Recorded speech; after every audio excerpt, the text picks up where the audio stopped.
Good afternoon, everybody. In this little short video, we're going to be revisiting our 6-volt charging system for one last time. In the previous full-length how-to video on how to properly test the 6-volt, I got some readings that we didn't quite understand, so we're going to look into that and see if we can properly figure out what the deal was there. So, if you remember from the last video, the generator was not outputting the correct voltage. It should have been at least 8 volts, and we were getting not even 0.6 to 0.7 volts. So that was with this freshly rebuilt generator that I did myself. The only things I really did here was obviously a new paint job. I got a whole new old stock armature for it, and then new brushes, as well as cleaning up the entire inside and outside. However, this didn't seem to work for long. It seemed to work for about a week, 2 weeks over Christmas break, and then one day after leaving my house, it just stopped working. And we only got that small reading. So we're going to see if putting on a properly remanufactured one does anything differently. So if you go to your local parts store, you should be able to find a couple 6-volt generators you can order depending on your year, make, and model. This one here fits 52 to 54 Chieftains, Pontiac Chieftains, so on and so forth, a couple other cars. Not 51s, however, they're all the same, so you can find some leeway there if you know what you're looking for. This is a Wilson brand. They make a lot of more heavy-duty agriculture, heavier machinery, starters, alternators, electronic components like that. So here's a part number for that, 92-01-3010. The parts stores don't normally stock these. In fact, they're a special order, so they'll cost about a couple 30, 40 extra bucks to ship. That thing there is around $200, so they're pretty expensive. However, we're not going to keep this anyway, so I'm going to give it back at the store and get their money back. So it's not going to be a huge deal here. So when you get a new one, you can kind of notice here some stickers on there, some test specifications. You can look at it. A really nice, fresh coat of paint there. You can look inside, see the fresh armature in there and the windings, and we can pop the service cover off here. Beautiful winding in there. So, I mean, see the difference there. I mean, pretty kick-ass. However, the new ones do not come with a new pulley and slash fan, so depending on whichever one you get, you're gonna have to reuse your old one. So keep that in mind. So that bolt just comes out and that just slides onto there. It's not pressed to fit or anything like that. So we don't have to worry about that at all. So we're going to go ahead and switch the pulleys and get this thing mounted, and we will see you when that happens. All right, I got the pulleys off. Here, and one thing to note, I didn't notice while that was still on there, is the amount of in-play free play that this particular generator has. I mean, that is a good quarter, almost half an inch of in-play. That shouldn't be there. I mean, with this thing on there though, it wasn't really doing it at all. So I don't believe this would hinder the performance at all, but I could be wrong. I mean, you can compare the difference here. I'm pushing, nothing's happening, whereas this one, so yeah, I don't believe that would have caused it not to charge, but maybe that would mess up the brushes a little bit, but we're gonna find out. All right, here we are back underneath the hood of the Chieftain.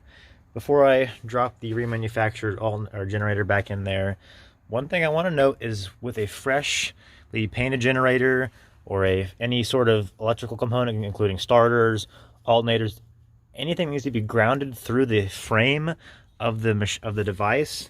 You need to make sure it has a clean contact point. Otherwise, if there's any corrosion on those posts down there or grease or something that would block conduction, it won't work properly. So if you remember from the video, we did do a ground test and it was properly grounded. So, but just to be sure, I'm still going to clean up the mounting posts of this generator. There's one down there, and then this side over here, I'm gonna get some sandpaper and scuff it up a bit to make sure there's good connection. And we'll test for ground once it's back in there. So I'll see you guys then. All right, so here we have the generator in its position just about. Another thing to want to notice and note with one of these is you can see it has some free play here for multiple mounting applications depending on whatever car GM would put this on. You see there's a gap right there. So these have a spacer a thick little metal spacer. You want to make sure that this has no paint on it too, again, for that best conductivity.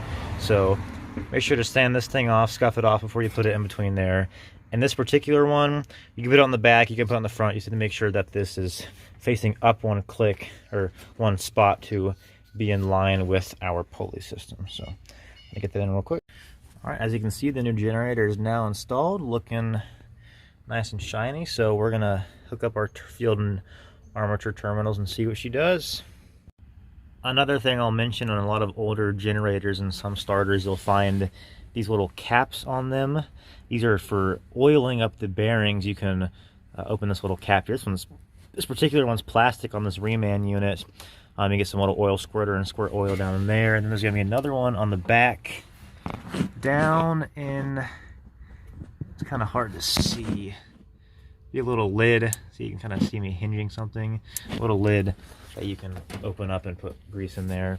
The Reman one should be fine, but just to show you guys on the one that's out of the car, it's easier to visualize. On the front we have one right here, and that puts grease into this main bearing that you can only buy at the parts store just fine. And this one here puts it onto the back of the armature shaft, and you can see that little guy right there.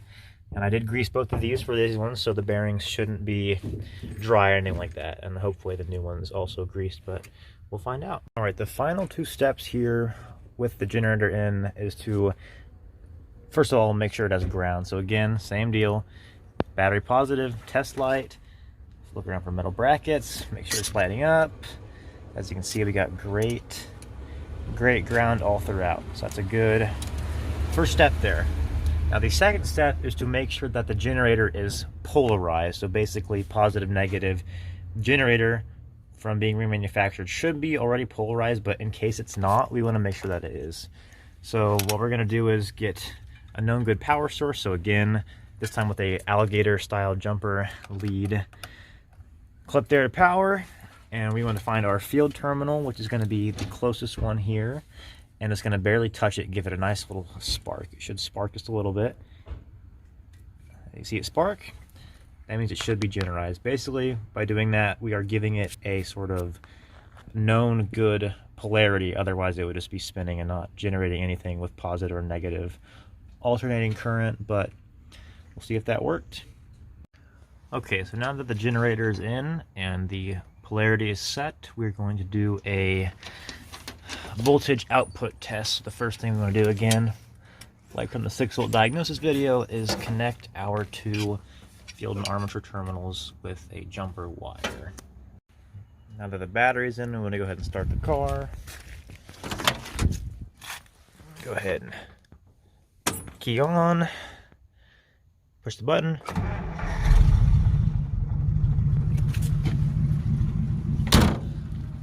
All right, I'm going to have our voltage meter on the voltage setting. We're going to have one lead go to the one terminal here, and then the other one to a good ground. So that can be on the case or on the generator, battery. It shouldn't matter here. Okay, now that that's all, we can measure our output here when we rev the engine. That's on there, we got a ground here. Now we're going to give her some gas and see what our reading goes to.